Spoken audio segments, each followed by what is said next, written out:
estudien su curso de medicina 3 que tienen, ¿ya?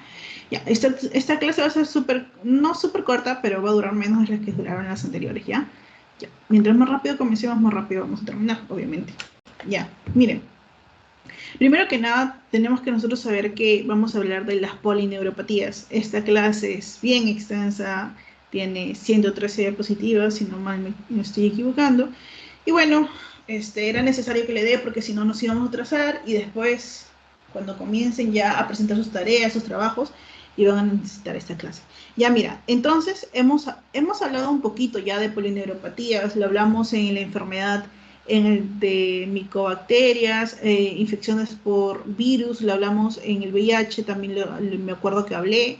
Eh, es importante conocerlos, ¿por qué? Porque existe en la enfermedad diabetes, está en la diabetes, está también el síndrome de Guillain-Barré y otras más que son un poco difíciles que ustedes lo conozcan, ¿ya? Pero sí es importante por lo mismo que lo que implica, ¿ya? Entonces, ¿cuál va a ser el temario del día de hoy? Vamos a ver las mononeuropatías, tanto mononeuropatías y las mononeuropatías múltiples, vamos a ver las neuronopatías motoras. Esto no vamos a ver, esto es lo que sí vamos a ver, esto no vamos a ver. Esto tampoco no vamos a ver, pero es importante que sepan la definición de todo esto. Polineuropatías, esto sí vamos a ver, esto no. Esto sí vamos a ver. Lesiones de plexos tampoco, ni lesiones de raíces. Pero esto sí vamos a ver. Bueno, es lo que nos toca, ¿no? Ya, entonces esos son lo que ustedes tienen que saber, que son las enfermedades del sistema nervioso periférico. Ya hemos hablado de las infecciones del sistema nervioso central, ahora nos toca hablar del sistema nervioso periférico. Para que ustedes sepan que principalmente, para poder definir principalmente una enfermedad en el sistema nervioso periférico, debe incluir las raíces tanto motoras como sensitivas, los ganglios raquídeos, los ganglios vegetativos, plexos y nervios periféricos. Y dentro de lo que es el sistema nervioso periférico, nos vamos a ahondar en los nervios periféricos, ¿ya? Para que sepan nada más que hay neuropatías que son por lesiones axonales y neuropatías desmielinizantes que yo voy a hablar después. ¿Está bien? Cuando ustedes vean que cuando te diga axonal, tiene que ver o está relacionado con la velocidad de conducción normal, o sea, lo que es realmente axonal, ¿no? Las latencias distales normales, la amplitud de potencia disminuida. Pero ¿qué pasa? Que cuando se comienza a desmielinizar, vamos a ver patologías que comienzan a desmielinizarse y ¿qué va a pasar? Va a disminuir la velocidad de conducción, va a haber un aumento de latencias distales y bueno, la amplitud en este caso va a ser normal, pero siempre se va a utilizar métodos diagnósticos para llegar a ello, ¿ya? Listo, ya. Entonces, las enfermedades del sistema nervioso periférico van a incluir a los pares craneales del sistema nervioso periférico. Ustedes ya conocen a los nervios craneales, pero de todos los nervios craneales que tenemos, los dos primeros pares craneales van a estar dentro del sistema nervioso central y los demás van a estar en el sistema nervioso periférico. Eso solamente es para aclarar, no está en la clase, no te va a venir, ¿ya? Eso solamente para que ustedes lo entiendan, ¿ya? Y bueno, los nervios periféricos van a ser 3 tipos de fibras, ¿ya? ¿Dónde está mi lápiz? No lo veo. Ah, ya lo vi, ya lo vi. Ya. Entonces van a haber 3 tipos de fibras, ¿ya? Aparte de las fibras que están aquí, la mielínica y la amielínica. Porque yo les dije, puede ser por desmielinización, ¿no? Y puede ser mielínica en sí. Pero aparte hay otra clasificación que te dice que puede ser por fibras de tipo motoras, por fibras sensitivas,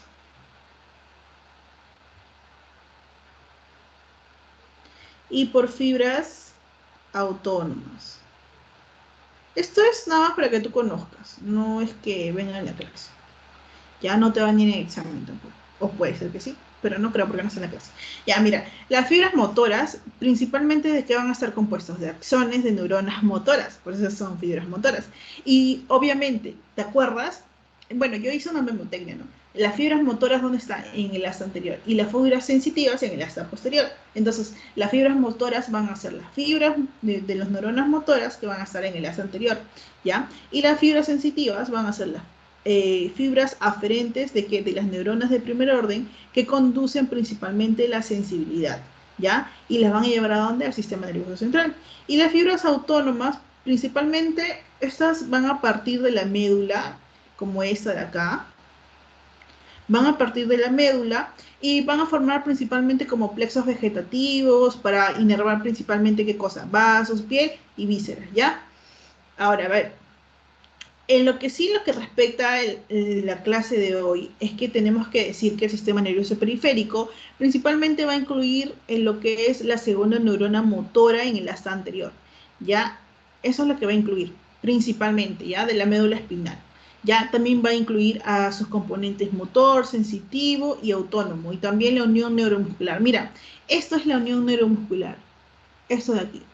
Cuando es el conjunto de todas estas neuronas que llegan, ya, aquí va a formar la unión neuromuscular. ¿Ya? Entonces, eso es para que ustedes sepan. Y obviamente también que va a incluir al músculo estriado, que es este de acá. ¿Ya? Ya, listo. Entonces, para que ustedes sepan, ¿qué significa una mononeuropatía? Yo lo puse solamente aquí un cuadrito para que ustedes sepan nada más, ¿ya? Así como les puse en la primera clase, ¿se acuerdan? Que no era necesario ponerle otros conceptos, como por ejemplo, hay, que indica lesión el parénquima, por ejemplo, cuáles son los síntomas. No era de esa clase, pero les sirvió a ustedes para que puedan entenderlo, ¿ya? Entonces, mononeuropatías principalmente va a recoger como que una afección principalmente focal, por eso se dice mononeuropatías. ¿A dónde? Principalmente involucra un tronco nervioso, principalmente es lo que va a pasar, ¿ya? En cambio, la mononeuritis múltiple, te dice que va a haber afectación simultánea o consecutiva, pero de troncos nerviosos que no son contiguos, ¿ya? Entonces, mononeuropatías, para que ustedes puedan distinguir, es un único tronco nervioso, mientras que la mononeuritis múltiple va a ser también afección de un tronco, pero que no son contiguos, ¿ya? Las neuronopatías, ya esta principalmente va a incluir una lesión a una neurona motora o sensitiva, principalmente, por eso dice neuronopatías, ya, porque apatías viene de afección, lesión a una neurona, entonces neuronopatías. Igual, polineuropatías, es que afección justamente a múltiples troncos nerviosos que van a afectar a las neuronas, tanto sensitivas como motoras, y van a ser, como son poli, van a ser a varios, ¿ya? Plexopatías, obviamente, ¿a quién va a lesionar? A los plexos. Obviamente va a ser en trastornos que van a lesionar a quién? A los plexos nerviosos de origen, obviamente, diverso. Ustedes ya conocen el plexo braquial, ya ustedes ya lo conocen, ¿ya? Y por último, las radiculopatías, obviamente patía, lesión a quién? A las raíces nerviosas. Eso es lo que significa. Es solamente para que conozcan. No es importante que ustedes digan, pucha, ya necesito saberlo. Ya. Entonces, vamos a ver entonces cuál es la lesión del nervio periférico. Voy a ampliar aquí. Ya. Y una pregunta, Sofía. Tú nos hablado del nervio periférico y todo eso, pero ¿qué es un nervio periférico en sí?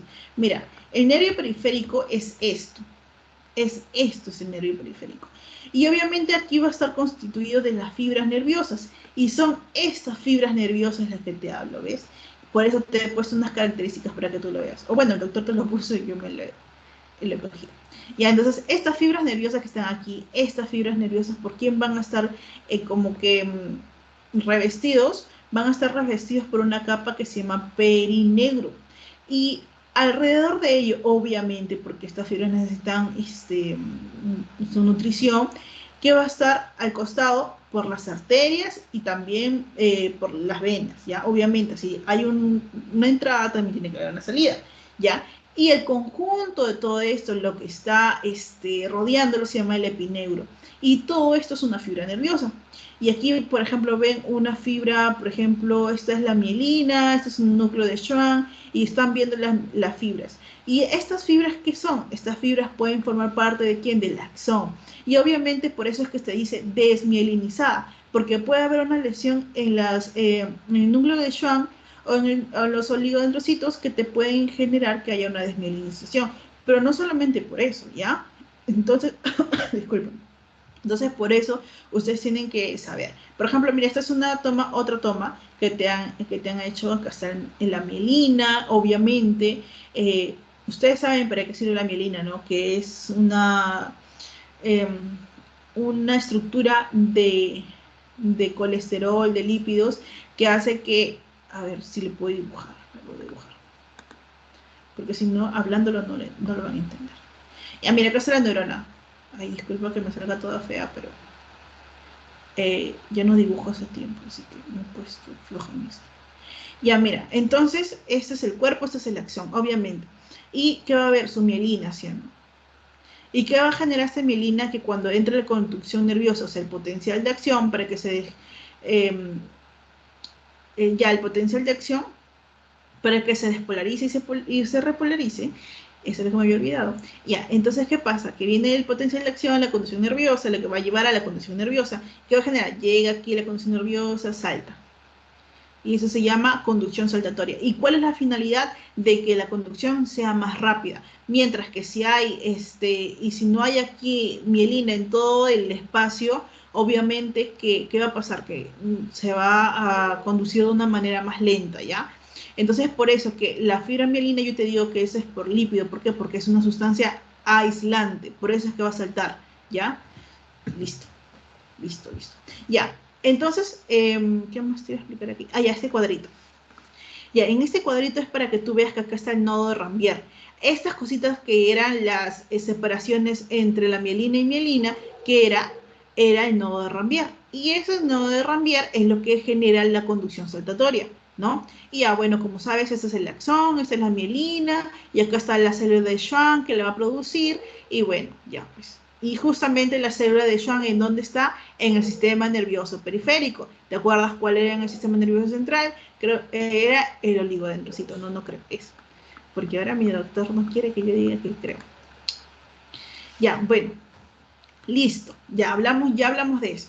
Ya, ahora vamos a hablar el tipo de fibra. Las fibras pueden ser mielínicas o amielínicas. Por eso es que va a haber distintas fibras nerviosas. Vamos a tener las fibras nerviosas que son, discúlpeme, perrito, van a tener fibras nerviosas mielinizadas. En este caso pueden ser grandes, medianas o pequeñas, y pueden ser de tipo A alfa, que van a tener un diámetro de 12 a 20 micrómetros. Por eso es que te lo he puesto subrayado. ¿Por qué? Porque un ratito. Un ratito. Un ratito, creo que me olvidé de poner esto. Sí, sí está grabando. Pensé que me había olvidado de poner.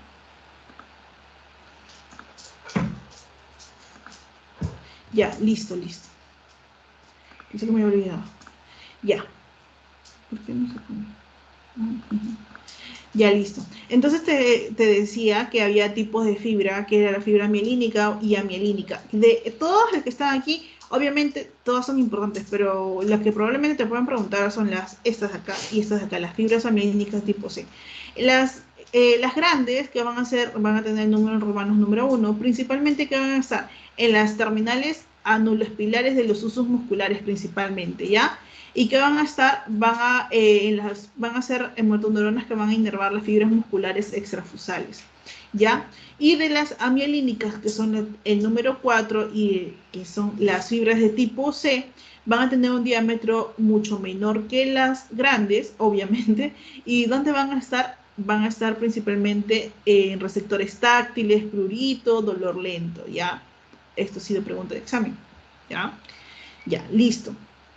Ahora, yo te mencioné, ¿te acuerdas? Que había la célula de Schwann y las células de los oligodendrocitos, aunque esto no entra al oligodendrocitos porque es en el sistema nervioso central. Aquí sería la célula de Schwann. Puede generar una lesión y puede generar una desmielinización, pero no solamente pasa por eso. Entonces, para que pueda haber una lesión, eh, ¿cómo es que suceden los procesos patológicos? Mira, te voy a hablar aquí. Hay tres tipos de lesiones que pueden generarse en la neurona o en la fibra nerviosa, como lo mencionan aquí en todo momento. Pueden ser tres tipos, aunque se hablan de cuatro. Está la degeneración weyeriana, la degeneración axonal y la desmielinización segmental. Mira, vamos a ampliarlo aquí para que tú lo veas la fotito. Ya, mira, esta es una fibra nerviosa normal, ¿ya? Esta es una fibra nerviosa normal, aquí está su mielina, o bueno, que se le dice internodo también. Esta es su nodo de Ranvier, que es el espacio entre internodo e internodo. Esta es su célula de Schwann, obviamente, porque es el sistema nervioso periférico. Tiene obviamente su núcleo y tiene su unión neuromuscular. ¿Con quién? Obviamente que con el músculo. ¿Ya? Eso es lo normal. Pero ¿qué pasa en una degeneración waleriana? Disculpen mi español que no lo sé pronunciar muy bien. Pero bueno, aquí hay una transección principalmente como que vino algo y lo cortó así. Principalmente quien de la acción, obviamente esa es la acción, a nivel de que principalmente distal. ¿Y qué va a pasar aquí? Se va a destruir la mielina. ¿Y qué pasa con esto? Que cuando se vuelve como que una lesión, ¿quiénes van a venir? Los macrófagos, obviamente para tratar de reparar esta lesión. Y comienza a degenerarse y obviamente que como es una estructura muy importante, va a comenzar a regenerarse y bueno, puede producir una reinervación del nervio en este caso. Pero obviamente como hay introducción de los macrófagos, puede generar esto, ¿ya?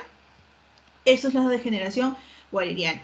En cambio, la desmielinización segmental, esto de acá, principalmente va a tener una presentación a nivel de las enfermedades, por ejemplo, de Guillain-Barré. Se va a desmielinizar y vamos a ver principalmente que puede suceder por origen autoinmune, ¿ya? Probablemente es que, por ejemplo, nuestras células ya comienzan a producir, obviamente, anticuerpos para poder protegernos de cuerpos extraños. Pero ¿qué pasa? Que cuando no lo reconoce, aquí ya no va a reconocer a su propia estructura vecina y va a comenzar a destruirla. En ese caso sería la enfermedad de Guillain-Barré, ¿ya? También puede estar en la enfermedad de CEDP que vamos a hablar después. Y el otro es la degeneración axonal. Principalmente vamos a ver aquí que va a haber una proliferación de los astrocitos en esta parte de acá, ¿ya? Y bueno, va a generar daño a nivel del axón, principalmente, ¿ya? Eso por eso se llama degeneración axonal. Ya, listo, ya terminé de esto. Ya, el otro, principalmente que vamos a hablar de la clínica. Mira, te hablé de la fibra motora, fibra sensitiva y fibra autónoma, ¿no? Te hablé de esos tres. Ya, entonces, lo primero que vamos a ver para que tú reconozcas cuando se genera una lesión a nivel de las fibras, ¿qué vas a ver? Lo primero que vas a ver es un trastorno sensitivo. Lo primerito, ¿ya? Lo primerito que vas a ver. Sensitivo. Ya. Esta va a ser siempre la primera manifestación clínica. De hecho, cuando llegues traumatología, vas a ver que va a estar relacionado a múltiples patologías, que vas a ver que lo primero que se va a lesionar es el trastorno sensitivo, es lo que te va a indicar lesión, ¿ya? Después sigue el trastorno motor.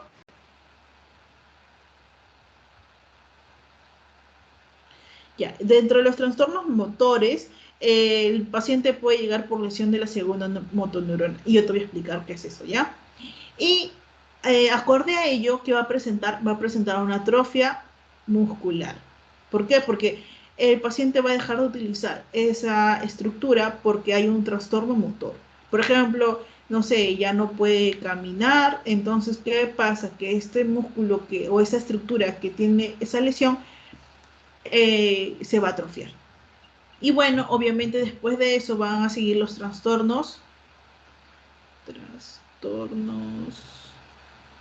autonómicos.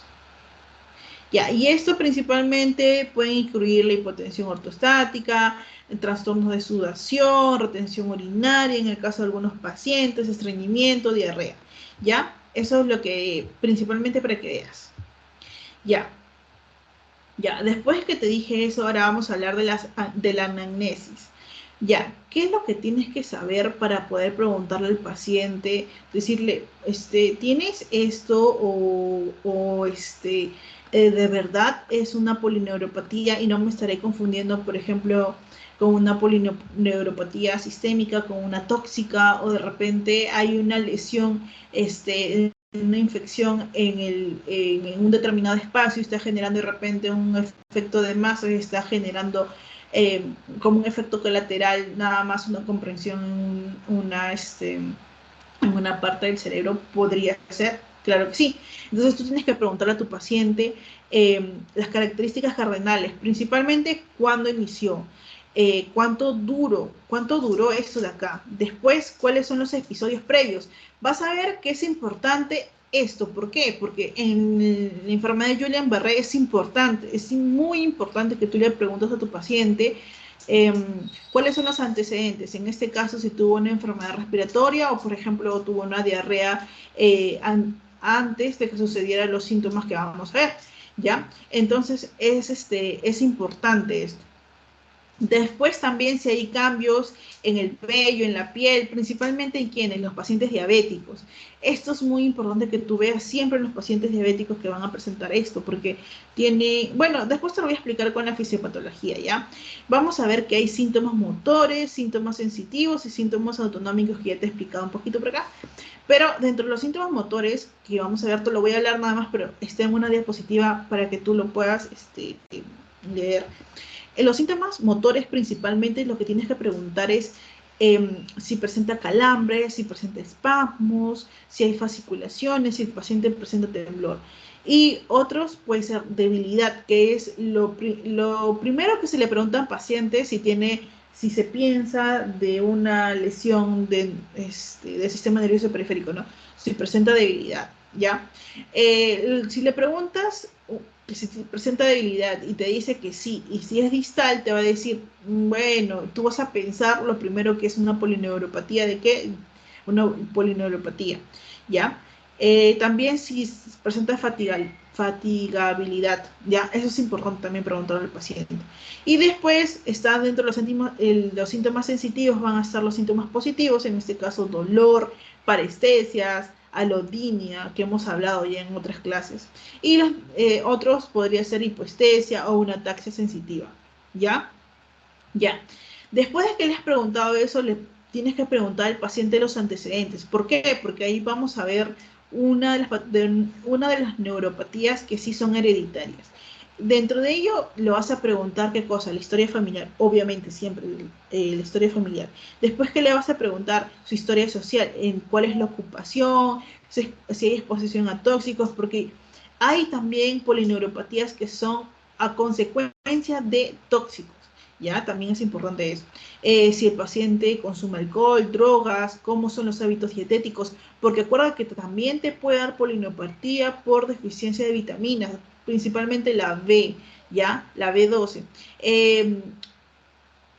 Recuerdo que les mencioné en una clase también que a los pacientes que tomaban, los pacientes que tomaban medicamentos para la tuberculosis o contra la tuberculosis, también teníamos que añadirle vitaminas. Entonces, por eso, porque podían desarrollar polineuropatía. Entonces, por eso es importante preguntarle al paciente eh, qué medicamentos toma, cuál es su historia social. Y dentro de ellos, como ya lo hablé, son los medicamentos. Preguntarle al paciente principalmente qué es lo que toma. De hecho, hay muchos medicamentos que están asociados a polineuropatías. Dentro de ellos también están los medicamentos que se toman, medicamentos oncológicos, por ejemplo, ya que te van a generar también una polineuropatía. Dentro de ellos están los antituberculosis que ya te mencioné, antituberculosos, y de ellos está la piracinamida que puede causar una polineuropatía, ¿ya? Y bueno, vamos a ver que también tienes que hacer una revisión de los sistemas, de las características asociadas del paciente, ver si presenta rash, piernas inquietas también, el lupus que también está asociado a este tipo de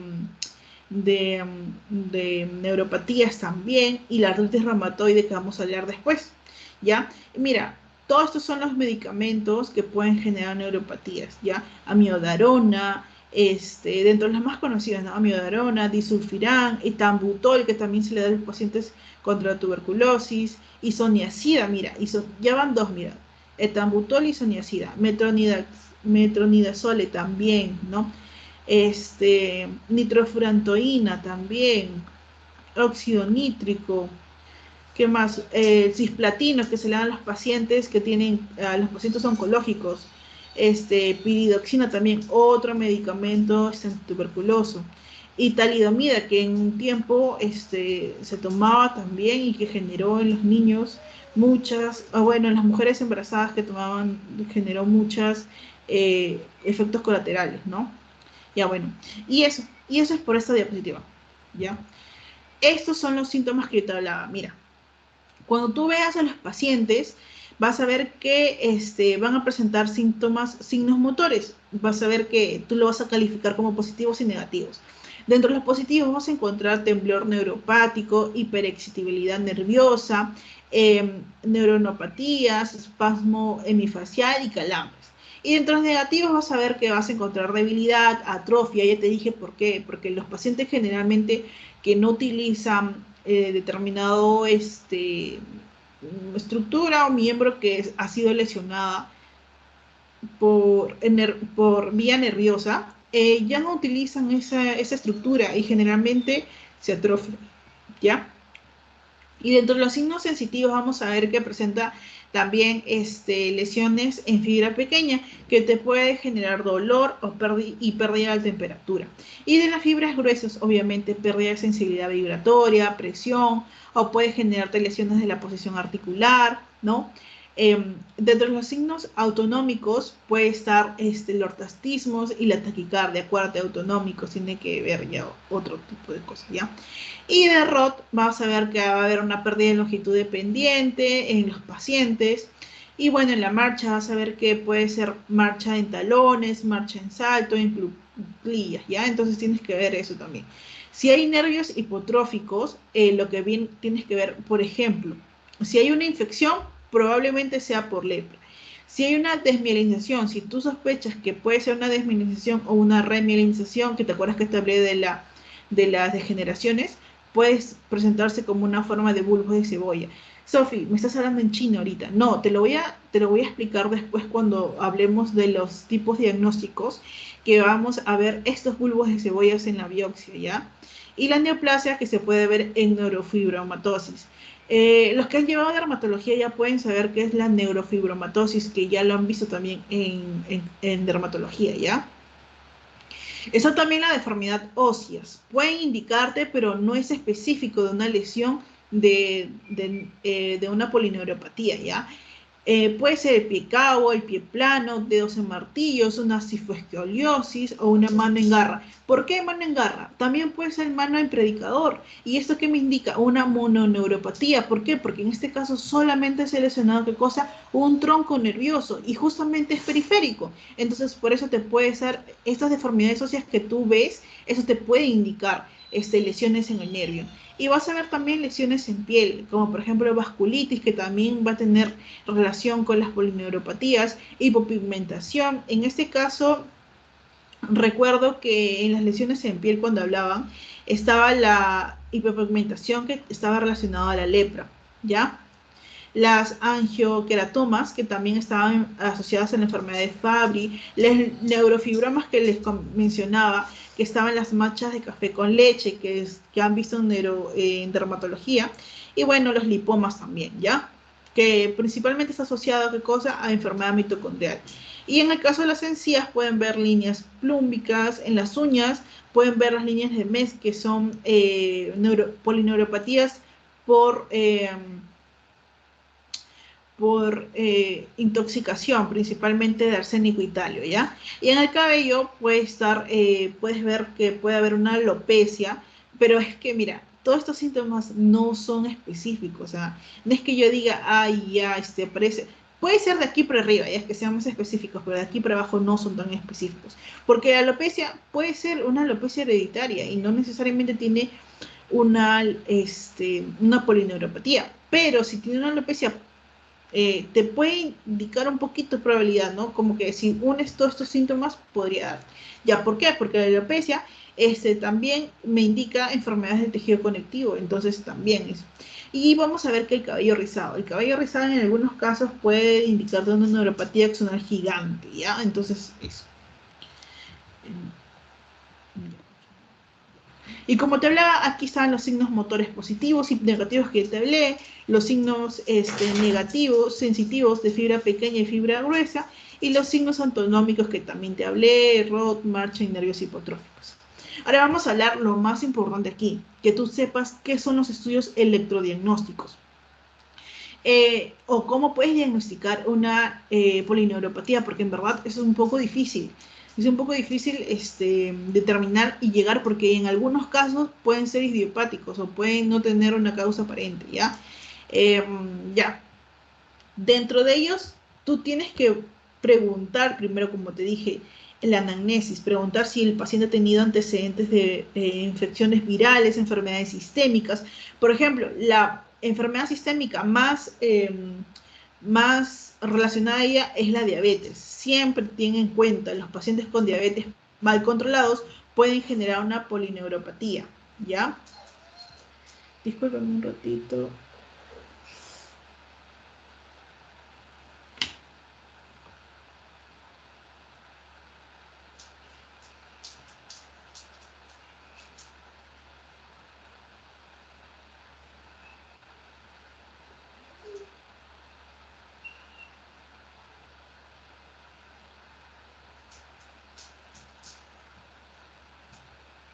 Ya, disculpen un ratito.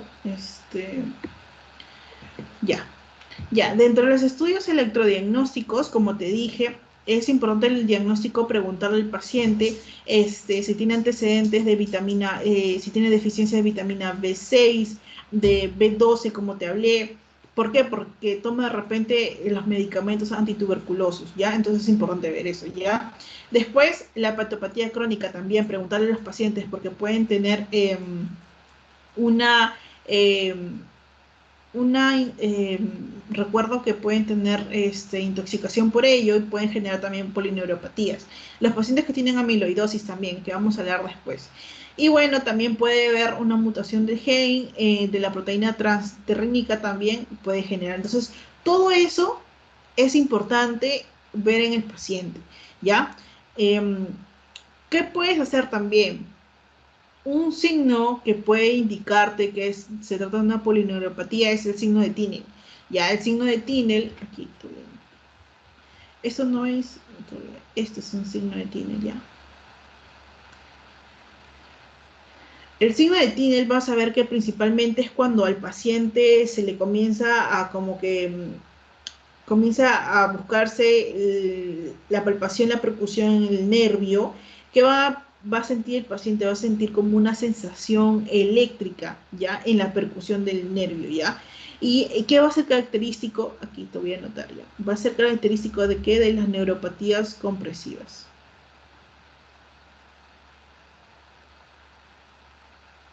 ¿Y qué te dije que era? Que era una sensación eléctrica. Después vamos a ver de las neuropatías compresivas, ¿ya? Una sensación eléctrica, te dije. Ya, ya. Dentro de ello vamos a entrar así lo que el doctor te habla, que son 4 estudios que tú puedes utilizar para poder llegar al diagnóstico, ¿ya? Van a ser los estudios electrodiagnósticos y te lo puse en negrita porque es importante porque va a confirmar la presencia de la neuropatía. Ya, principalmente, ¿qué es lo que te va a decir? Te va a confirmar la presencia de la neuropatía, te va a indicar la naturaleza de esta patología, ya sea de fibras nerviosas amielinizadas, desmielinizantes, si es si es una mononeuropatía o una polineuropatía. Entonces, es importante que tú le hagas estudios electrodiagnósticos a tu paciente, ¿ya? Ya, ¿y esto en qué se va a basar? En la neurofisiología, que va a utilizar un electroneurograma para poder hacer este estudio. Y vas a ver que estos principalmente se van a caracterizar, ¿por qué? Por una pérdida en la amplitud del potencial de acción, ¿ya? Generalmente, estas polineuropatías, como te digo, se van a, esta de aquí, como te dije, confirma el diagnóstico. ¿Y qué más te dije? Que utiliza para ello un electroneurograma. ¿Ya? Ya, eso es lo que va a pasar en el paciente, ¿ya? Y bueno, principalmente, ¿qué es lo que se va a ver? Una disminución del potencial de acción en los pacientes, ¿ya? Ya, listo. Y vamos a ver también los estudios de función autonómica, ¿ya? Disculpa, aquí no era anatómica, es función autonómica, ¿ya? Función autonómica. Ya, principalmente a quienes, a los pacientes que tenían, ¿te acuerdas? Sintomatología autonómica, ¿te acuerdas? Que yo te hablé de eso. Aquí, a ver, aquí lo ves. Acá están, los pacientes con signos autonómicos, por ejemplo, ortoptismo y taquicardia, ¿ya? Eh, Principalmente eso. ¿Qué te va a ver? Principalmente si hay una afección autonómica en estos pacientes, ¿ya? Por ejemplo, si vemos un reflejo axonal de sudor, puede consistir en una alteración de la variabilidad de un segmento de lo que se hace en el estudio electrodiagnóstico, ¿ya? Entonces ahí vamos a ver un estudio de función autonómica. Después, el anátomo patológico, que es la biopsia, que vamos a ver, principalmente se le toma una sección del nervio y principalmente se van a ver lesiones o estructuras características. No sé, aquí te lo puedo mostrar. Por ejemplo, mira, esto de aquí es una sección del nervio. Te mostré cómo se veía un nervio y esto de aquí no se ve, esto de acá no. Entonces, ¿qué pasa? Que aquí se forman unas capas de cebolla. Bueno, los que lo han nombrado así se ve así ya. Se le ve como unas capas de cebolla. Entonces, cuando se toma la biopsia se ve así, por ejemplo. Esa es una de una lesión, ¿ya? Pero es para que tú sepas que cuando se le toma la biopsia, era así. Ya, biopsia aquí. Ah, ya, mira, y acá está. ¿Ves? ¿En quiénes van a resultar anormales los resultados de la biopsia?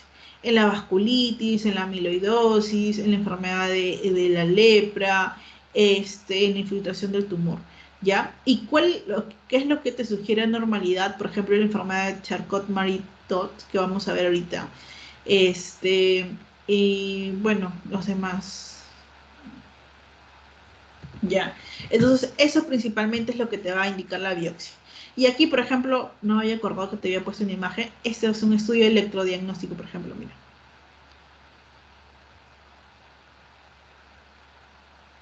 Ah, ya. Otra cosa que te quería mencionar del estudio electrodiagnóstico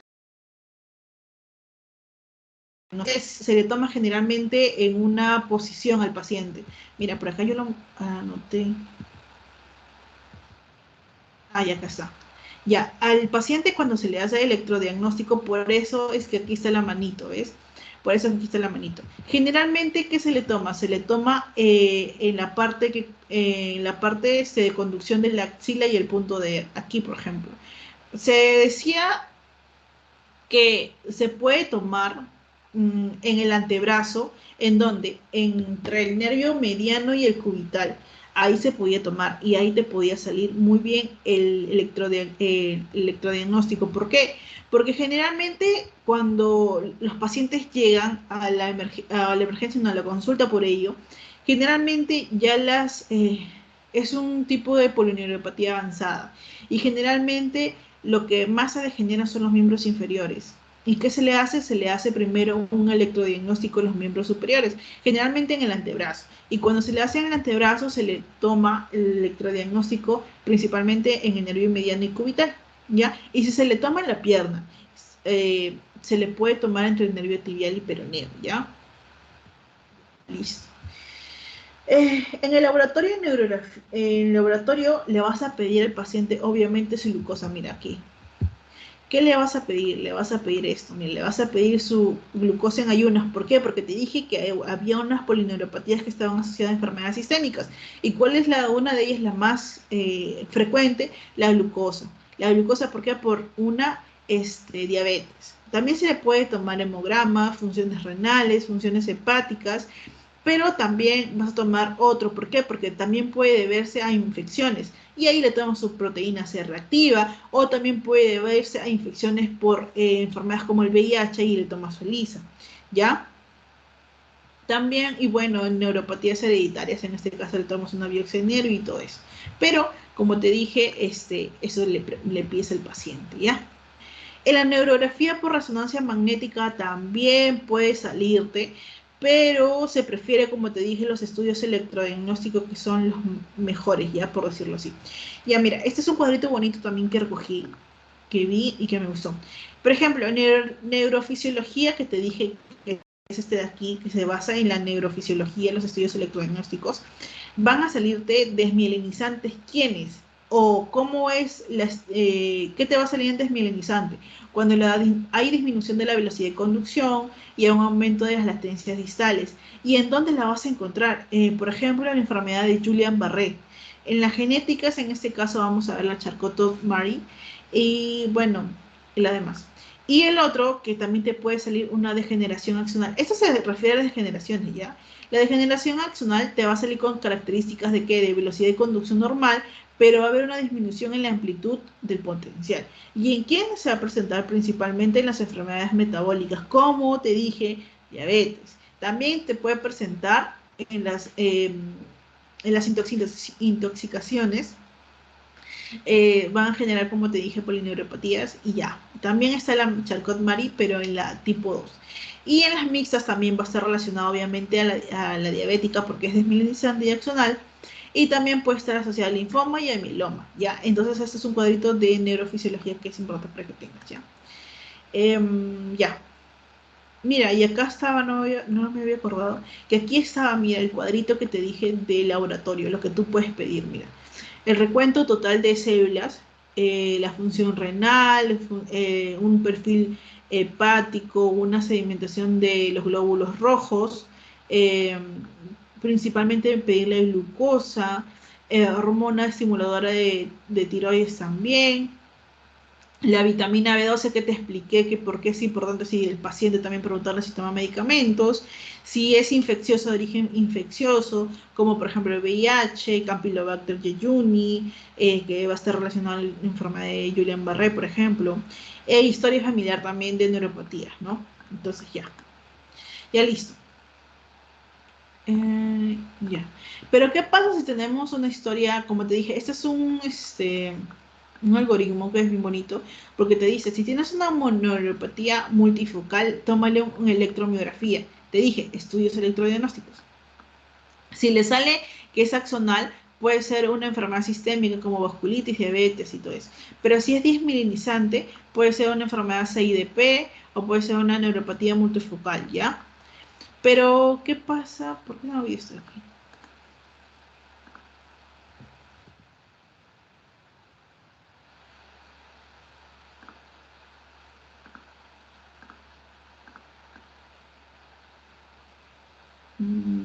Es así.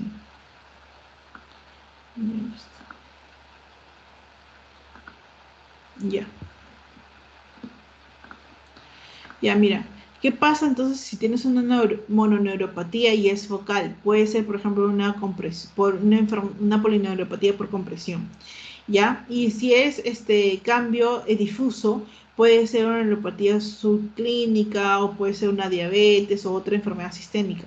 Pero si tienes una neuropatía periférica, como te dije, neuropatía periférica, pues le tomas siempre su electromiografía porque te dije que es el que confirma el diagnóstico.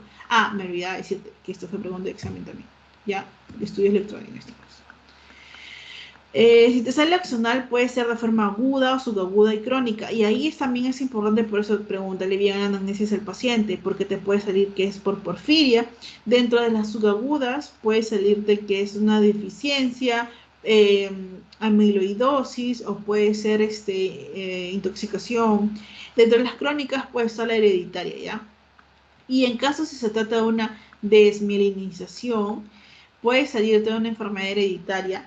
Y en caso de que haya una conducción no uniforme lenta, puede ser aguda en el caso de la enfermedad de Guillain-Barré.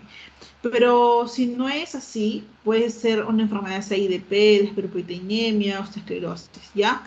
Esto es principalmente para que lo sepas. Ahorita cuando veamos esto, los demás enfermedades, vas a poder entender de lo que te hablo, ¿ya?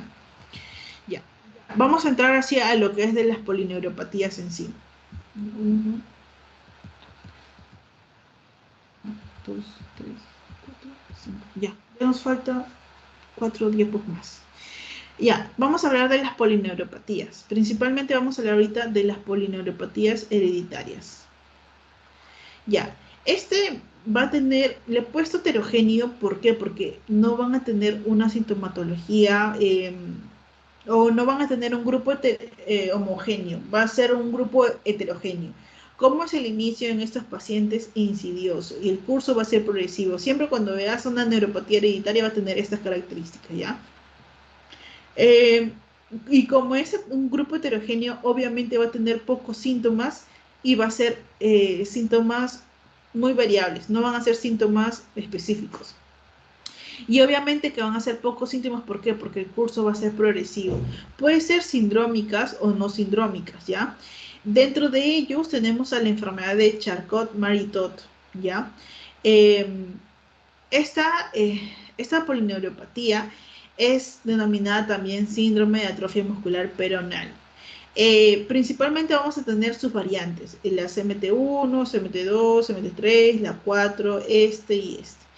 Este va a ser principalmente una lesión desmielinizante y que, como te dije, ¿dónde va a ser el electrodiagnóstico? Principalmente se va a tomar en el antebrazo. ¿Ves? Por eso te digo, generalmente como es una polineuropatía, se sospecha que es hereditaria, ha sido una enfermedad progresiva. Y si ha sido una enfermedad progresiva, el paciente ha llegado probablemente en estadios avanzados.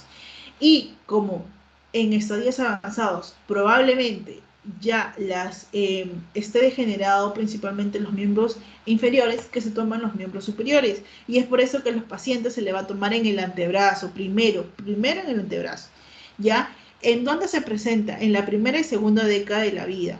Y puede estar asociada, puede verse aquí el síndrome de Degenerative-Rossi, ¿ya? Principalmente, ¿qué va a pasar aquí? Que van a ser una variante muy agresiva, el paciente no va a mantener la marcha por muchos años y por eso es que no se le toma en el miembro inferior, por eso se le toma también en el miembro superior. Y bueno, se va a notar en este paciente debilidad, caídas, una atrofia peroneal, obviamente del peroné, peroneal, del músculo peroneal. Y vamos a ver principalmente atrofia en los miembros inferiores. En la otra variación que es MT2, que es de tipo axonal, vamos a ver que va a comenzar en donde, en la segunda década de la vida. Va a ser menos severa que la anterior, por eso le puse un menos severa. Y va a ser obviamente de tipo progresivo, ¿ya? ¿Qué más va a presentar aquí en la tipo 2? Se va a presentar deformaciones óseas, escoliosis, pie cabo, marcados dedos en martillo. Por eso es importante que tú preguntes los signos, porque por eso te mencioné, estos son signos motores, sensitivos, autonómicos, cómo está la marcha, cómo está ROT, cómo está los demás signos que son lesiones dérmicas. Entonces, por eso es importante que tú veas, ¿ya? Ya, ¿en dónde me quedé? En la 2. Ya, después seguí la 3. Principalmente la 3 va a tener un inicio más temprano que los demás, pero por tener un inicio temprano va a ser muy, muy agresiva y muy severa. Y como tiene un inicio temprano, ¿a quienes le va a dar? Principalmente a los niños. Estos principalmente no van a llegar a caminar. Y como va a tener un inicio temprano, los pacientes generalmente van a fallecer también en una edad temprana, ¿ya? El tipo 4 principalmente va a ser una degeneración también de tipo axonal, también va a comenzar de forma temprana y generalmente los pacientes no van a caminar. Tiene un inicio, como te dije, temprano en la niñez y en la adolescencia este paciente no va a caminar. En este caso van a ser muy agresivos eh, esta lesión, ¿ya?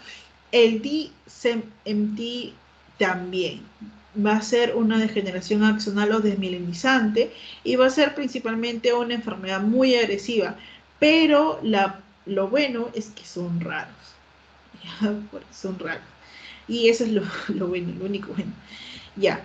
El otro es SMTX, que está, ¿por qué se dice SMTX? Porque está ligado a la herencia ligada a X, ¿ya?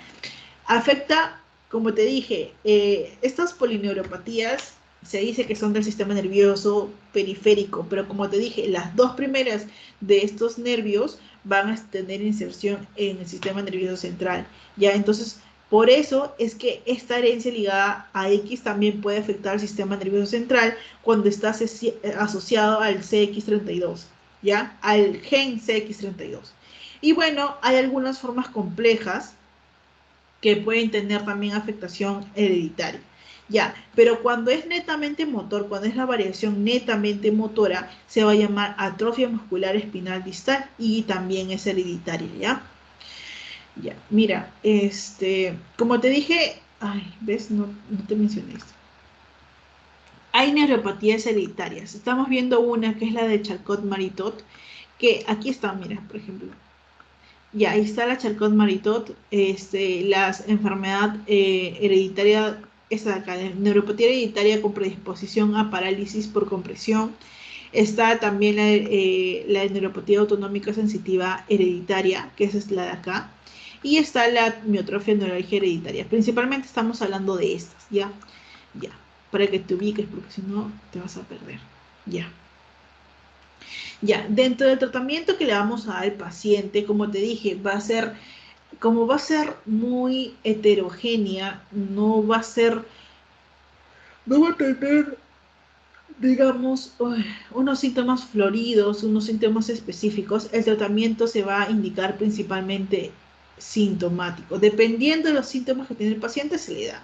También se le indica rehabilitación física y también ortesis. Ya viste el paciente que presentan algunos pie curvo, algunos no caminan, entonces se le indica ortesis, ¿ya?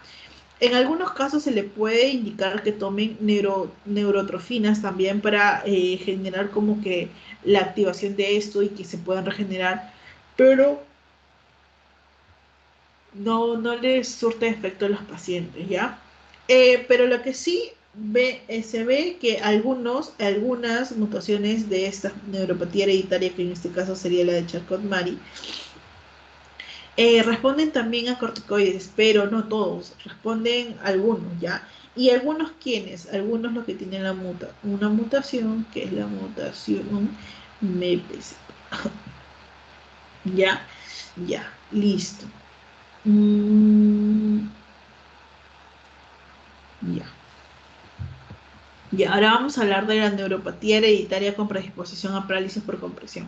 Mira, todas estas que te he dado aquí, todas estas de acá, esta de acá, están acá, ¿ya? Son los tipos de las neuropatías hereditarias, esta de acá, ¿ya?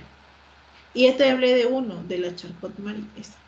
Ahora te voy a hablar de esta, que es la neuropatía hereditaria con predisposición a parálisis por compresión.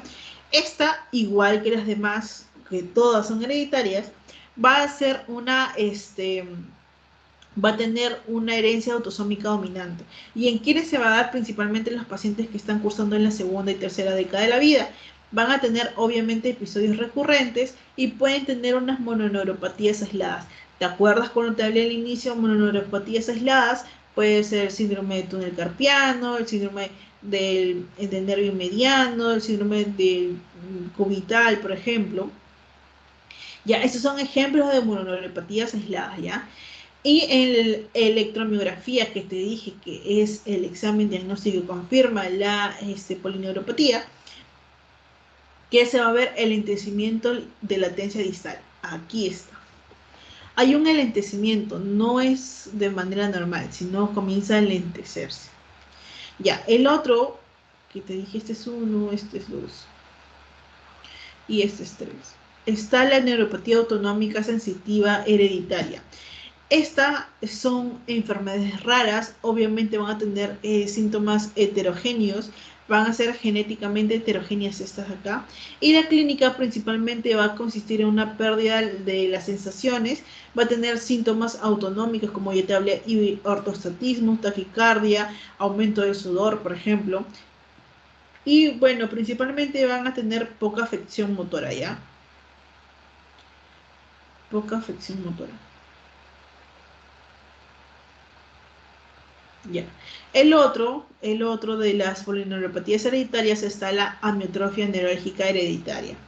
Ya, principalmente vas a ver que se presentan como una plexopatía braquial recurrente, una plexopatía braquial recurrente, ¿ya? Usualmente va a ser precedida, ¿por qué? Por un severo dolor en el miembro superior, ya del mismo lado. Ya, ¿qué más? Esta de aquí va a tener el chance de tener una recuperación en semanas a meses, pero va a tener un déficit residual. O sea, algo que no tienen los demás, ¿no? O sea, este de aquí va a poder recuperarse el paciente, pero siempre va a tener un déficit residual. Vas a ver que se va a presentar su sintomatología con dimorfismo, donde va a tener un hipotelorismo, un pliegue epicántico, macrostomía, por ejemplo, en los pacientes, ¿ya? Y el otro que es la neuropatía axonal gigante, que principalmente esta va a ser una neuropatía axonal sensitiva y motora. Va a ser obviamente progresiva porque te acuerdas que te dije que son de curso progresivo, todas las que están aquí. Y bueno, se va a iniciar en dónde? En la niñez. Y en la adolescencia generalmente los pacientes van a morir. ¿Cuáles son las características que tiene el cabello rizado? Y debilidad principalmente en los miembros inferiores. Como te dije, no necesariamente todos los que tienen cabello rizado van a tener, sino que es una forma de presentación. Por eso es importante preguntar en la anamnesis a los pacientes, ver cuáles son las características de presentación que tiene la piel, mírale la marcha, cómo es que camina el paciente, pregúntale sobre la sensibilidad, cómo es cómo, si siente o no siente, si tiene una plejía, por ejemplo, ¿ya? Entonces, es importante, ya, ya. Faltan 3 días más nada más y terminamos. Son ya 15 minutos más y termino, ya. Y vamos a hablar ahora de las neuropatías inflamatorias. De estas, ponme atención, por favor, que dos son importantes. Uno, que es el síndrome de Guillain-Barré, y el otro, que es la enfermedad de diabetes. Ya, principalmente esta va a ser una afección al sistema nervioso periférico y va a ser inmunomediada. ¿Por qué? Porque va a haber una infección aguda antecedente, que es un resfrío o una diarrea aguda. ¿Dónde está mi lápiz? Ya. Va a tener un antecedente de resfrío o diarrea aguda. En este caso, ¿por qué? Por la infección de Campylobacter jejuni. Sofi, ¿es la única? No, hay distintas microorganismos que pueden afectarlo. Dentro de ellos puede estar, por ejemplo, si mal no recuerdo, citomegalovirus, el virus de Epstein-Barr, que es el citomegalovirus, está el Campylobacter, y dentro de los antecedentes resfrío está la influenza, ¿ya?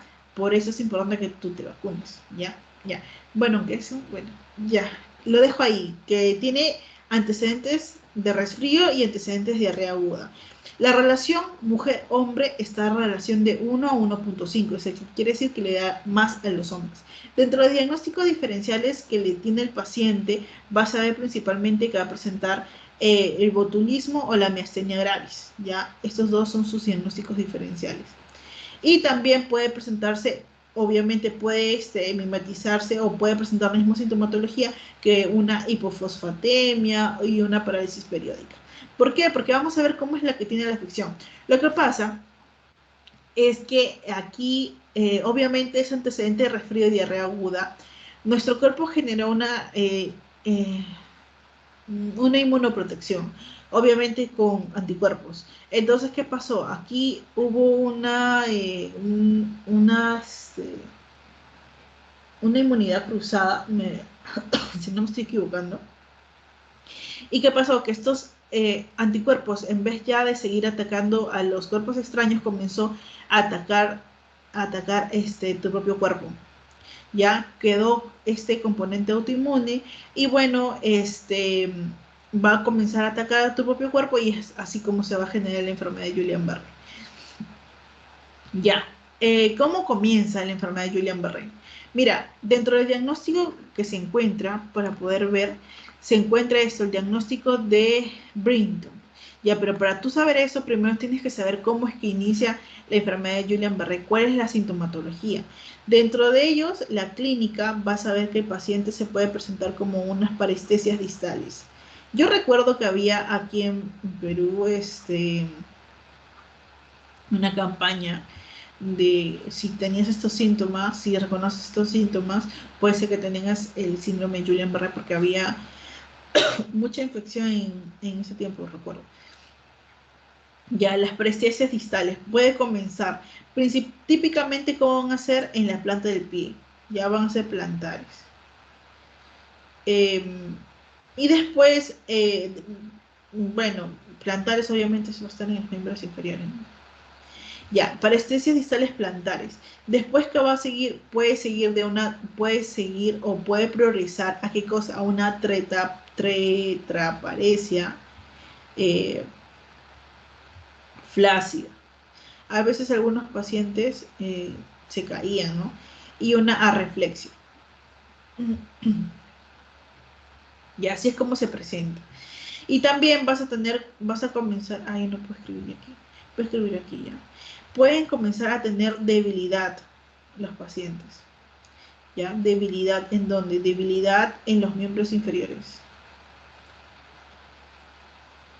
En miembros inferiores, y estos pueden comenzar a ascender y pueden comenzar a progresar. Tanto así que puede afectar la totalidad de todo el cuerpo. Bueno, en casos muy graves, qué va a pasar? Va a pasar que puede lesionar incluso la capacidad o puede progresar y generar problemas incluso para respirar. Y es ahí cuando vienen las complicaciones. ¿Por qué? Porque se genera por una debilidad de la musculatura diafragmática, ¿no? De la musculatura diafragmática. ¿Ya? Entonces, es eso. Y puede generar, obviamente, al paciente muerte por ello, ¿no? Ya. También puede comenzar con qué? Como una paresia distal, ya, en el paciente, ¿ya? Esos son los síntomas que van a tener. También pueden tener síntomas autonómicos, como por ejemplo, te dije, ortastismo, arritmias, una alteración de la presión arterial y puede incluso comprometer la vida del paciente, ¿ya?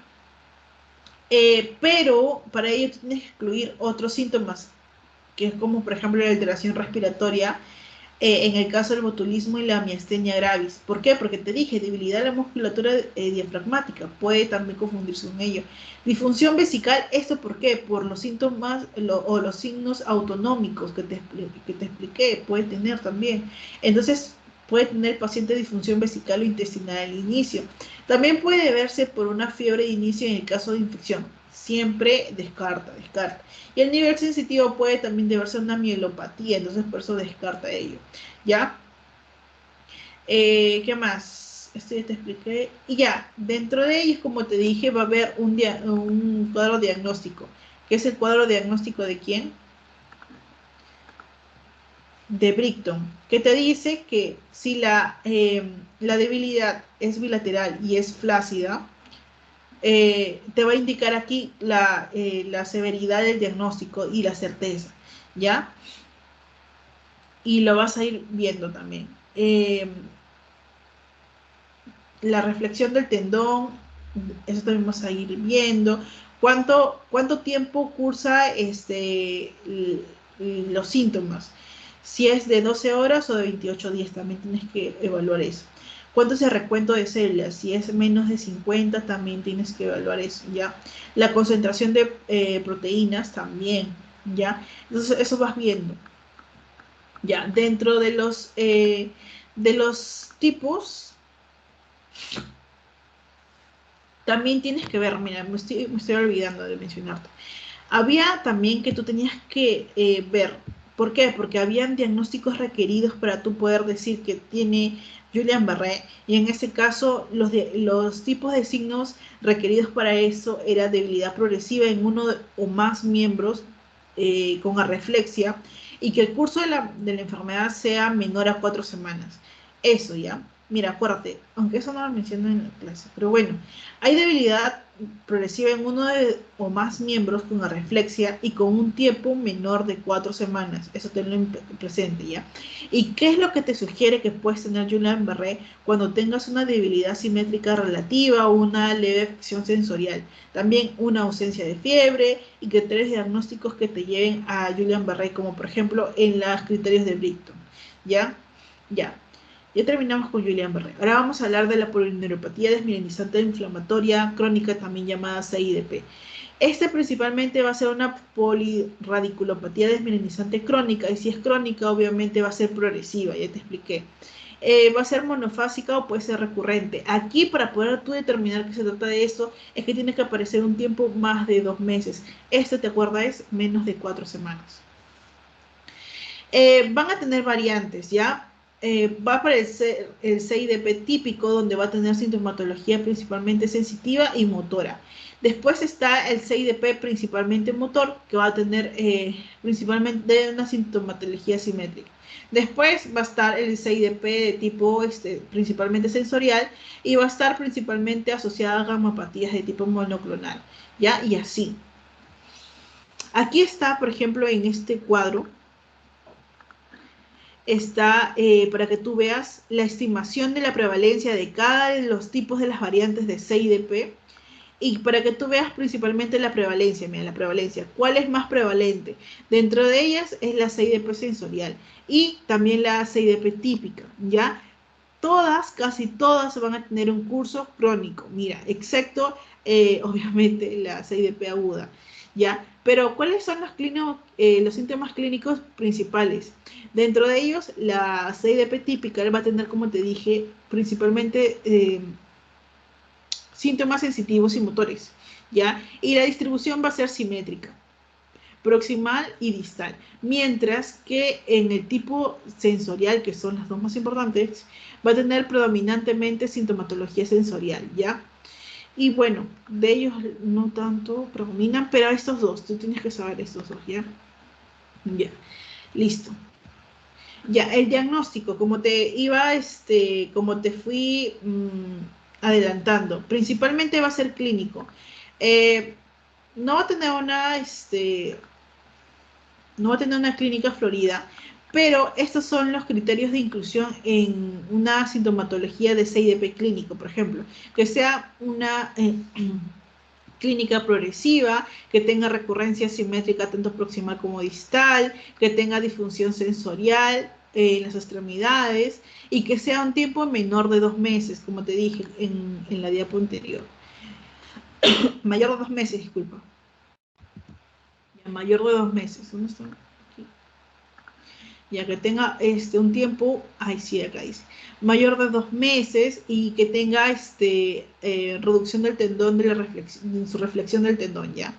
¿Y qué pasó con la sintomatología de tipo atípica? También aquí están todas sus sintomatologías, ¿te acuerdas? Y también cuáles son las cosas que pueden excluir el criterio, los criterios de ello. Por ejemplo, el que aparezca una infección de la Borrelia, o que tenga una neuropatía desmielinizante hereditaria, esto ya te dice que no es CIDP, ¿ya? ¿Qué más?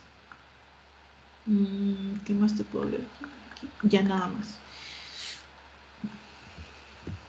Ya. Ya, entonces clínicamente tú tienes que ver cuál es la sintomatología que predomina dependiendo de qué variante de CIDP tú creas conveniente.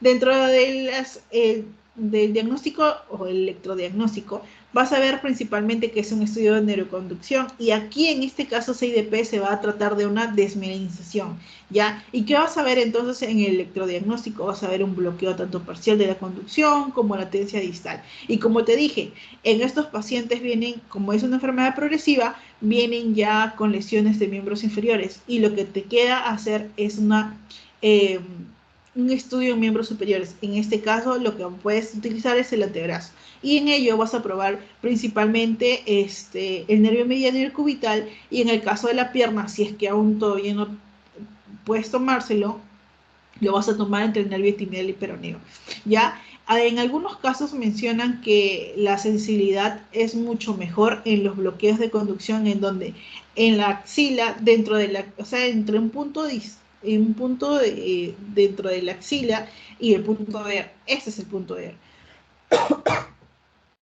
Ya, este es el punto de R, ¿ya? Ya, listo. Y en el laboratorio le vas a pedir al paciente, como ya te dije, para descartar otro tipo de sintomatología o otro tipo de patología, le vas a pedir un hemograma, le vas a pedir una glucosa en ayunas, una función hepática, una TSH-T4, principalmente perfil tiroideo. Le vas a pedir proteína C reactiva para descartar qué cosa, una infección. También enzima convertidora de angiotensina, ELISA para VIH también le vas a pedir. ¿Ya? Ya, ¿y cuáles son los criterios de soporte que te dicen? Este es lo que tiene el paciente, probablemente sea esto. Ya, es la concentración elevada, por ejemplo, de proteína LCR cuando le tomamos al paciente un líquido cefalorraquídeo y ves que sus leucocitos están menos de 10 milímetros cúbicos. También cuando le haces resonancia magnética vas a ver que va a haber una captación de gadolinio en las raíces nerviosas cervicales y lumbosacras. Por ejemplo, aquí lo estás viendo. Ya, aquí vas a ver que hay una captación de las raíces nerviosas que te dije cervicales. Y aquí, mira, acá hay una captación de las raíces nerviosas cervicales. No le tomo lumbares, pero aquí, ¿ves? Ya. En electrofisiología te va a salir anormal y bueno, después de que tú le des este tratamiento puede mejorar. Y en el caso de que tú le hagas una biopsia de nervio, aquí vas a ver, mira, por ejemplo, los signos de desmielinización. Esto, la capa de cebolla. Esto es lo que ves. ¿Ves? Ya. Y en el ultrasonido, que aquí está, o sea, la ecografía, eso es lo que vas a ver. Vas a ver nervios engrosados. Mira, esto es lo normal de este nervio, mira. Mira cómo está engrosado aquí. ¿Ves? Entonces, por eso es lo que vas a ver tú en la ecografía, ¿ya? Fascículos también hipoecoicos aquí en esta parte estás viendo, ¿no? Ya, listo. Una diapo más y terminamos. Esa es la última diapo. Ya está acá. Ya, entonces, ¿cuáles son los criterios diagnósticos para tú decir que se trata de una CIP? Vas a decir que se trata de una CIDP definitivo cuando tengas criterios clínicos de uno. ¿A qué me refiero de uno? De este. Este es uno. Esto es dos. Y estos son los criterios de soporte ya. Ya. Entonces, cuando tengas tus criterios clínicos de uno, tanto sea A o B, o en el caso del 2 con un criterio electrodiagnóstico que te mencioné de acá, entonces va a ser un probablemente CIDP definitivo.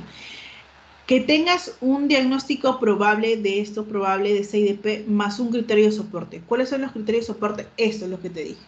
Estos son los criterios de soporte. ¿Ya? Después que tengas un posible CIDP, que es este de aquí, más al menos dos criterios de soporte, te hace un CIDP definitivo. ¿Y qué es un CIDP probable? Bueno, es un criterio clínico, ya te dije, de uno, o sea, A o B, más dos con criterios de electrodiagnóstico. Ya tú ya sabes qué es electrodiagnóstico, te lo he mencionado. También que tengas un posible CIDP con al menos un criterio de soporte. Y un CIDP posible es un criterio clínico de uno en A o B y dos con tres criterios electrodiagnósticos. Eso te va a hacer un criterio posible de CIDP. ¿Ya?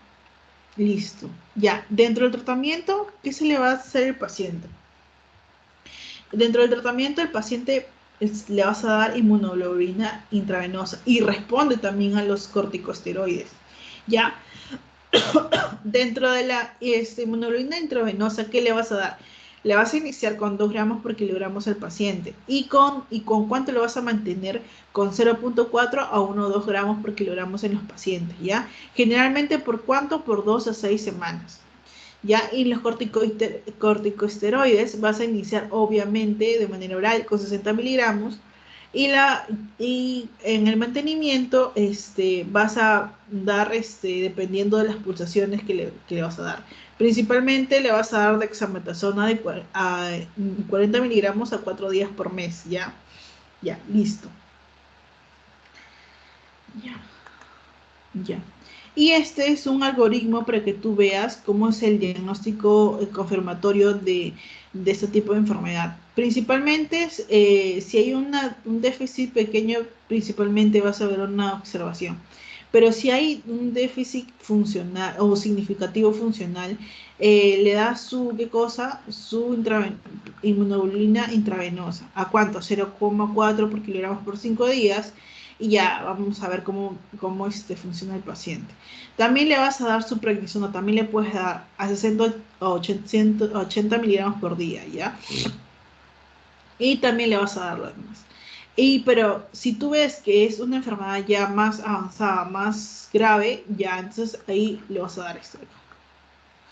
Plasma exchange, o sea, un cambio de plasma. Aquí, un cambio de plasma en 2 a 3 semanas, o de 2 a 3 gramos por kilogramo de peso por 6 semanas y más prednisona de 60 a 80 miligramos por día. Ya, eso es lo que vas a hacer con esos pacientes, ¿ya? Y la última que me queda de esto de acá, de neuropatías inflamatorias, es la neuropatía motora multifocal, que principalmente en quienes se le da en los varones, van a estar en mayor cantidad de casos en los pacientes menores de 45 años, van a tener una debilidad progresiva, va a ser de forma asimétrica y obviamente va a ser más distal. ¿Ya? El curso en este caso va a ser progresivo y vamos a encontrar, obviamente si es progresivo, vamos a encontrar una hipertrofia de los nervios afectados. ¿Cuál es el específico aquí que vas a encontrar asociado a la neuropatía motora multifocal? A los anticuerpos anti-GM1, ¿ya? En el 60% de los casos. Y que vas a encontrar en la neurofisiología, vas a encontrar bloqueos de conducción, de inervación de músculos afectados, ¿ya? Y eso también es un cuadrito para que tú veas qué haces con ellos, ¿ya? Dejo los leaves. Ya, listo. Ya, y el último, que es las neuropatías asociadas a trastornos sistémicos. Yo te he puesto aquí bastante de las neuropatías. ¿De qué tipo? Neuropatías diabéticas. ¿Por qué es importante? Porque los pacientes diabéticos van a tener este tipo de lesión. Y acuérdate que en el país abundan los pacientes con diabetes, ¿ya? Ya, principalmente, ¿qué va a pasar? Van a presentarse dos formas en las neuropatías diabéticas, ya sea las polineuropatías simétricas y las polineuropatías asimétricas. Ya, bueno, en este caso de las polineuropatías simétricas, vas a ver que va a encontrarse una combinación de degeneración axonal, que ya lo vimos, y desmielinización. Por eso que cuando te mostré el cuadrito era una tipo en la neurofisiología que se veía mixta, porque va a combinar tanto la degeneración de tipo axonal como una desmielinización en estos pacientes, ¿ya?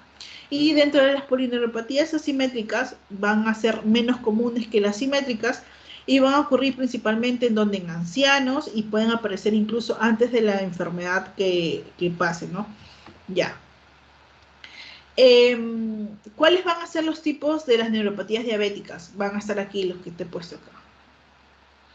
Van a ser polineuropatías de qué? Distales, simétricas, sensoriales y motoras, asociadas a fibras pequeñas. Después van a estar los tipos sensoriales distales severos, autonómicas, ligadas a hipoglicemia, ligadas al tratamiento insulínico. Por eso te digo, es importante, ¿ya? Eh, entonces, ya. ¿Y por qué va a suceder? Mira, te explico esto y ya termino, ¿ya? ¿Por qué es lo que va a suceder? Lo que pasa es que va a haber un aumento de glucosa, ya sabes, por la diabetes, ¿no? Va a haber un aumento de glucosa. ¿Y esto qué va a generar? Un aumento de qué? De señales inflamatorias. Va a aumentar esto y ¿qué va a generar? Va a generar una alteración de la mitocondria. ¿Y qué va a generar la mitocondria? Me acuerdo que te expliqué esto en la clase pasada, pero claro, te lo expliqué, sí, sí me acuerdo ya. Se va a producir una degeneración mitocondrial. Y al generarse eso, va a generar apoptosis en la célula. ¿Y qué va a generar? Isquemia. Producto de ello va a generar una isquemia. Aquí se está viendo, mira, motoneurona va a generar una isquemia en la célula y al generar la isquemia, obviamente ya no va a recibir estas fibras nerviosas, ya no va a recibir su nutrición y ¿qué va a pasar? Se van a desmielinizar. Y es por eso que la célula de Schwann, que es la que comienza a mielinizar aquí en el sistema nervioso periférico, ya no recibe soporte y ¿qué pasa? Se desmieliniza. Ya, eso es lo que pasa con los pacientes principalmente de las polineuropatías diabéticas. Ya, em, ya, ya. Ahora vamos a hablar de la neuropatía distal brevemente. Ya, principalmente, ¿qué va a pasar aquí? Mira, yo te he puesto estos cuadritos por ahí. Es para que tú veas, este de aquí se trata de la polineuropatía distal simétrica, es esto. Va a tener este tipo de sintomatología, tanto gastrointestinal, urogenital como motores, ¿ya? Y bueno, principalmente si vas sospechas de este tipo de neuropatía distal simétrica, va a tener asociada, ¿qué cosa? A una alteración de la fibra pequeña y para eso se debe examinar, acuérdate, fibra pequeña, ¿a qué tienes que examinar? Dolor, temperatura y sobre todo el calor y el frío. Pero si piensas que está asociada a una enfermedad de fibras largas, vas a hacerle examinación de qué, de la presión y la presión con eso, ¿qué haces? Con diapasón. Ya, entonces a esto de acá le vas a dar tratamiento con bloqueadores de voltaje, en este caso la pregabalina, gabentina y todo esto, porque van a sentir un dolor tremendo estos pacientes, ¿ya? En el caso de la neuropatía autonómica, que es esta de acá, esta de acá, eh, claro. Sí, esta es la neuropatía autonómica. Vas a ver que vas a tener asociada múltiples signos, que son estos de acá. No, disculpa, esa no era. Ya, no le he puesto esto de la neuropatía autonómica, ¿ya? Va a estar asociada a múltiples eh, signos y va a estar afectado, aquí está, discúlpame, es este de acá.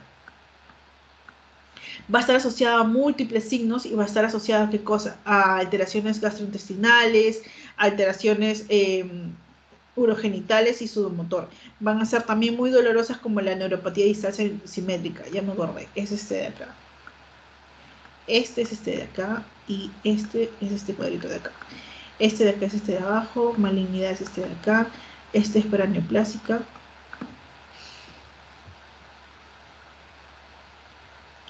y este es enfermedad reumática. Ya, ahora sí te puedo explicar tranquilo. Ya, estaba en la neuropatía autonómica, entonces autonómica, obviamente, discúlpame. La autonómica va a tener muchos síntomas que principalmente van a estar relacionados con que con el sistema afectado.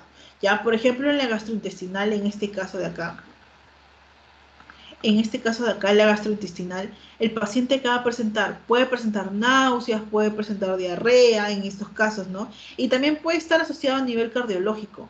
A nivel cardiológico puede presentar, por ejemplo, ortostatismo o puede tener sudoración. Estos son los síntomas autonómicos que te mencionaba yo al inicio, que depende del sistema que va a estar asociado. Ya, después está la neuropatía asociada a malignidad. Principalmente a qué malignidad, principalmente la malignidad que está inducida por quimioterapia, por ejemplo, mira, ¿cuál es la sintomatología que va a tener? ¿Ves? También va a estar inducida, ¿por qué? Por radioterapia o por metástasis de los nervios o radiculopatía. Entonces, esto es lo que va a estar asociado a neuropatía asociada a malignidad.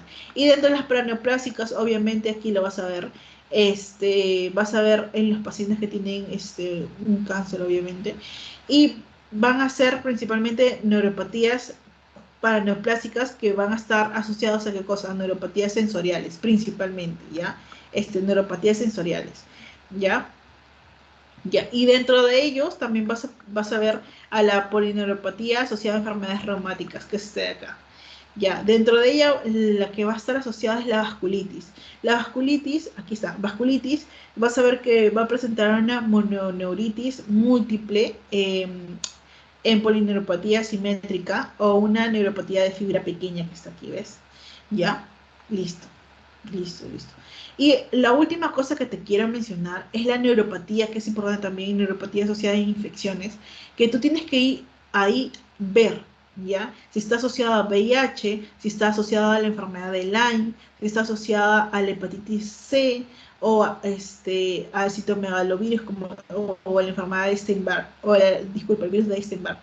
Entonces tienes que ver principalmente, porque ya hemos visto que el VIH puede causar, ¿qué cosa? Una neuropatía autonómica, ¿ya?